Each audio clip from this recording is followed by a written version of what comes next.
नमस्कार दोस्तों, basic mathematics में आप सभी का बहुत बहुत स्वागत है। सबसे आसान है बेसिक मैथमेटिक्स अभी हम सीखे हैं लॉस एंड प्रॉफिट। ठीक है, लॉस एंड प्रॉफिट में सबसे ज्यादा आपको जरूरी है कि लॉस कैसे हुआ, हानि कैसे हुई, ये सबको जानना जरूरी है। ठीक है, उससे पहले हमें क्रय मूल्य और विक्रय मूल्य समझना है। ठीक है, क्रय मूल्य किसे कहते हैं? जब हम कोई वस्तु खरीदते हैं तो उसमें जो खर्चा होता है उसे क्रय मूल्य कहते हैं। ठीक है, विक्रय मूल्य किसे कहते हैं? जब हम कोई वस्तु को बेचते हैं उससे जो धनराशि प्राप्त होता है उसे हम विक्रय मूल्य कहते हैं। यानी कहने का मतलब है क्रय मूल्य और विक्रय मूल्य को समझने के बाद लाभ बराबर विक्रय मूल्य, विक्रय मूल्य घटा क्रय मूल्य होता है। हानि बराबर होता है क्रय मूल्य घटा विक्रय मूल्य, और विक्रय मूल्य बराबर होता है क्रय मूल्य जोड़ लाभ। लाभ होने पर और विक्रय मूल्य बराबर होता है क्रय मूल्य घटा हानि। हानि होने पर और क्रय मूल्य बराबर होता है विक्रय मूल्य घटा लाभ। लाभ होने पर और क्रय मूल्य बराबर होता है विक्रय मूल्य जोड़ हानि।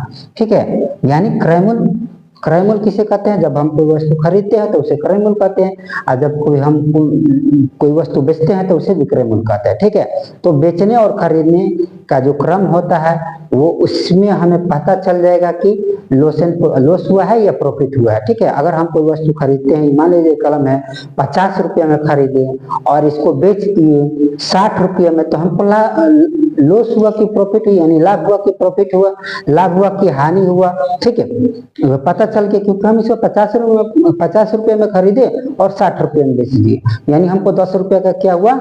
लाभ हुआ। ठीक है, यानी लाभ बराबर क्या होगा? विक्रय मूल्य घटा क्रय मूल्य। समझ में?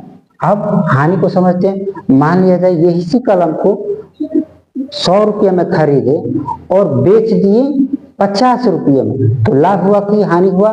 तो लाभ हुआ कि हानि? तो साफ बात है कि 100 रुपये में खरीदे और 50 रुपये में, तो यानी हानि होगी हमको।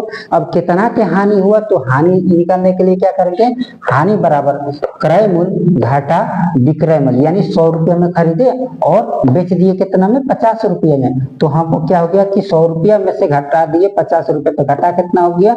हानि कितना हो गया? 50 रुपया। ठीक है, लाभ को क्या बोले थे कि मान लीजिए कि कलम है और इसको हम 50 रुपये में खरीदे और 60 रुपये में बेच दिए, तो लाभ हुआ कि हानि हुआ? तो हमको यानी 50 रुपये में खरीदे और 60 रुपये में बेच दिए तो लाभ हो गया। तो लाभ कितना हुआ उसको याद करने के लिए क्या करेंगे?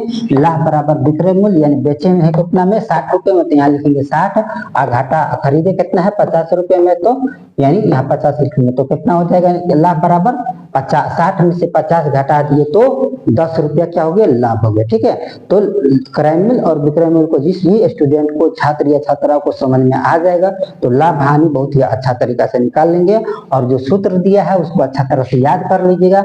लाभ बराबर विक्रय मूल्य घटा क्रय मूल्य, और हानि बराबर क्रय मूल्य घटा विक्रय मूल्य। विक्रय मूल्य बराबर क्रय मूल्य जोड़ लाभ। लाभ होने की स्थिति में, यानी लाभ होने पर, अब विक्रय मूल्य बराबर क्रय मूल्य घटा हानि। हानि होने पर क्रय मूल्य बराबर विक्रय मूल्य घटा लाभ। लाभ होने पर और क्रय मूल्य बराबर विक्रय मूल्य जोड़ हानि। हानि होने पर, तो बहुत ही अच्छा आसान है, उसको अच्छा तरह से याद कर लीजिएगा और समझने की कोशिश करिए। इससे जो क्वेश्चन बनाएंगे और क्वेश्चन बनाते बनाते बहुत सारा डाउट आपका मन में जो है वो क्लियर हो जाएगा।